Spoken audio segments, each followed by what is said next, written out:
Hi book nerds, welcome back to my channel. I am Jen and this is my January reading wrap up.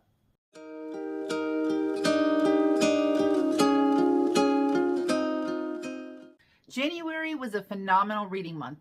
I read 10 books and DNF'd one, and my average star rating is a 3.9. So let's talk about that book that I DNF'd. I have had this one on my shelf for a long time. It is Madly Deeply, The Diaries of Alan Rickman. So I was really excited to get into this one. I did start listening to it on audio.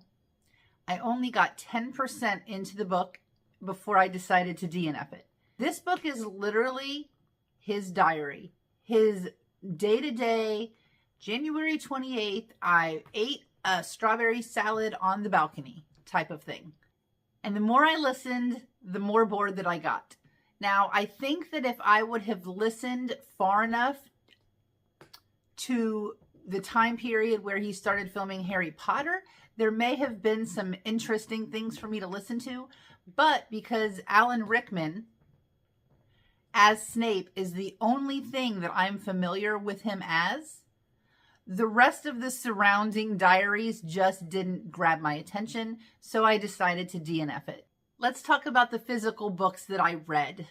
In December, I finished the first book in the Stormlight Archives, The Way of Kings, and the next recommended reading for Brandon Sanderson was a small novella that can be found in the Arcanum Unbounded, and this one is called Shadow for Silence. And this just follows a woman and her daughter as they are trying to hunt criminals in the forest so that they can turn them in for a bounty. This takes place on one of the shards in the Cosmere. It follows characters we've never heard of or have never met yet. But I did read that Brandon Sanderson said he may write a book on this shard in this setting in the future. I don't know if that means that some of these characters that we have read about will come back or not, but I kind of hope that they do because I really did like the character of Silence. I did end up not rating this book because I could not find it to log it on Fable, and it really was only like 30 pages. Next, I read The Heartless Hunter, and the reason I picked this up in January was because I wanted to see if I liked it, and if I did, I would pick up Rebel Witch, which comes out in February. And I liked it. I rated it a 4.5. This follows a witch and a witch hunter romance and has the trope of fake dating. It is set in a Regency type era where we go to balls. And I've never read a book that was witch themed or about witches at balls. And because of that, I just loved the setting. Also, there were a lot of things that happened that I just did not see coming. The ending did a really good job at making me excited for the next book.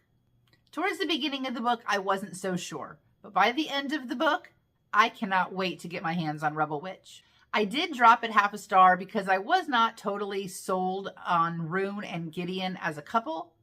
I actually wanted her to end up with somebody else. And also because it wasn't until the last half of the book that I found myself completely invested in the story. I have already ordered Rebel Witch as one of my add-ons for Book of the Month in February. Then I picked up The Bullet That Missed. This is the third book in the Thursday Murder Club series. I rated it a 4.5. Every book that we read, the stakes seem to get higher and higher. I did rate this one a 4.5 though, even though the series is still a 5-star series for me, because I found that this book just wasn't as funny as the other two. I do love the interactive aspect of Joyce's Instagram, and it's a real account. So as she's talking about these things that she's posting on Instagram, you can go look at those pictures on the real Instagram.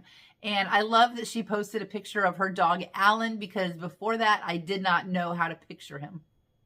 I have one more book to read in this series, and I did hear that maybe there's a 5th book releasing sometime soon. I'm not sure about that. I don't know the details, but I really hope it's true. And the last physical book that I read in January was Onyx Storm, and all I have to say is we are back, baby. Iron Flame was not a great read for me. It was too political. There was a lot of talk about geography. So I was sort of nervous going into Onyx Storm because I was hoping that that didn't mean that the whole series was going downhill. But that was not the case at all. So what I'm about to say will give slight spoilers to the 2 previous books, but no spoilers for Onyx Storm. One of the things that I really disliked in Iron Flame was Xaden and Violet's relationship and how she was so whiny and that they argued about the same thing over and over again. And I'm happy to say that that is not the case in Onyx Storm. At one point, Xaden tells Violet that he will choose her if he is faced with the choice of saving his kingdom or saving her. And I just love that about their relationship. There are also some circumstances in this book that require Violet and Xaden to stay away from each other physically, romantically, whatever the case may be. And while that may sound like a bad thing, in my opinion, that made the tension and the longing even that much stronger. And I absolutely loved reading about that. There is a plot in this book where they have to explore different isles. They're looking for something specific. They have a specific goal in mind. So a group of riders and their dragons are going to these different places, and they don't know what they're going to encounter on each of these isles. It could be good, it could be bad. And while that is not necessarily the trials aspect that I love so much, it did give a trials type of vibe, and it was so interesting to read. Those were among my favorite chapters in the book. And if you have read the book, you will know what this means when I say there needed to be more broccoli in Onyx Storm. And I'm hoping maybe there will be in the next book. In my opinion, the 3rd installment of the Empyrean series was spot on, and I absolutely cannot wait for book 4. So let's talk about the audio books that I listened to. I listened to Funny Story by Emily Henry. I rated it a 4.5. This was the last book I needed to read by Emily Henry, and it is my favorite one that I've read. Before now, Book Lovers was my favorite. Now, Funny Story takes the cake. I was rooting so strongly for this romance. I loved both of the characters, and I think one of the reasons why I connected very strongly with the female is because she went through something very similar to something that I went through in my past. And in fact, at the beginning of the book, when we are reading about her being so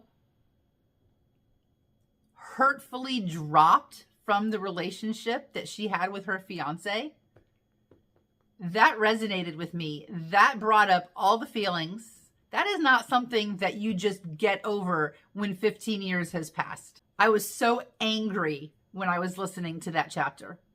So I think because of that, that played into me wanting good things to happen with this couple.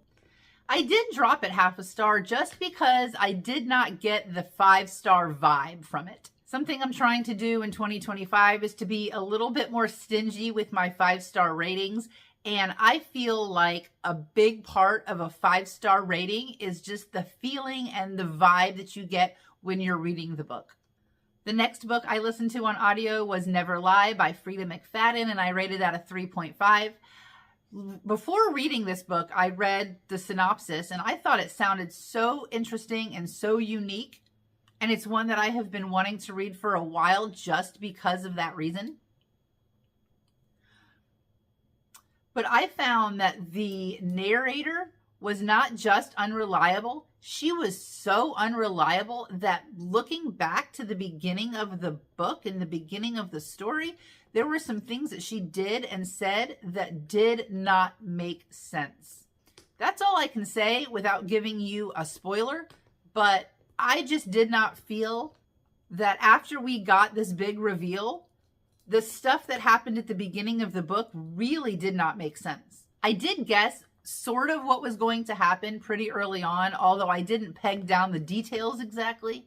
Overall, it was good. It was not great. It was a great palate cleanser. It was a quick, easy listen to while I was doing laundry. And because that's usually how I feel about Frida McFadden books, it didn't make me angry that it wasn't a great, thrilling read. The last book I listened to on audio was The House of My Mother by Sherry Frankie. In 2023, her mother was arrested and brought up on child abuse charges. She was thrust into the media because she had a well-known YouTube channel and a pretty strong social media presence where she gave parenting advice, and it comes to find out she was abusing her children. Her youngest son escaped the situation and went to a neighbor's house for help. This is from the perspective of her oldest daughter. One thing that I really liked about this story was that she did not go into any gruesome detail. She only told the story from her side of things. She did not want to tell the story of her siblings. She wanted to give them the opportunity later on to tell their own story. So this was just from her point of view, her perspective, things that were happening, things that her mother did and said directly to her. And I did not rate this book.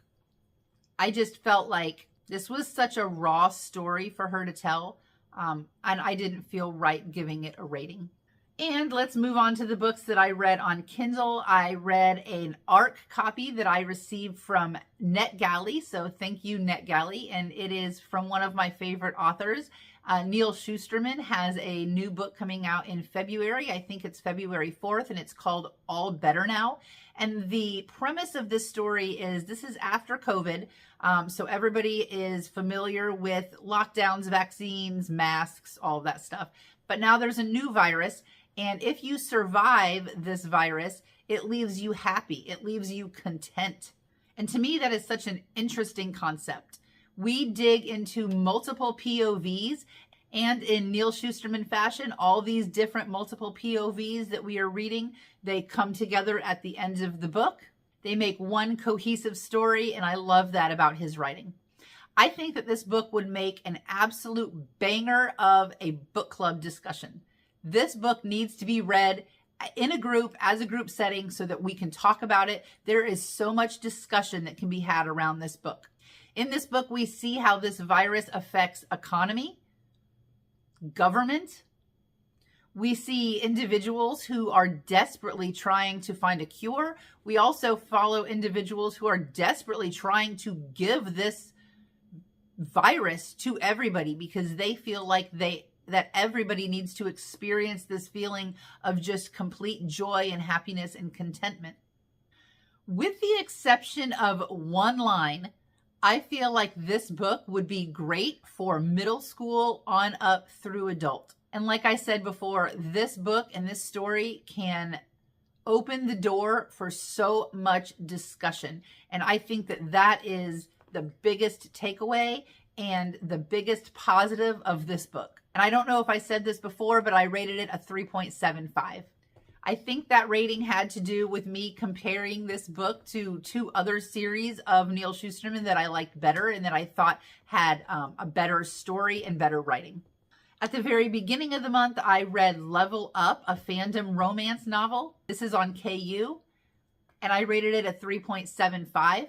This book has so many good tropes, from forced proximity to the one bed trope, snowed in one room for a couple of days. I loved how this shone a light on females in the tech industry, specifically video game making, computer coding, designing video games. And it had a group of women who just unabashedly embraced their nerdy side and just geeked out over fandoms and cosplay and books and video games. And there were so many moments in this book where I was just feeling giddy and kicking my feet. I absolutely loved the two characters involved in the romance. And there were a lot of times where I laughed out loud. However, because I did read this book at the beginning of January, as I was planning this video, I really had to think, and it was hard for me to remember what this book was about. So I did rate it a 3.75 because it just didn't stick with me. I loved it in the moment, and then as soon as I was done, it just sort of left.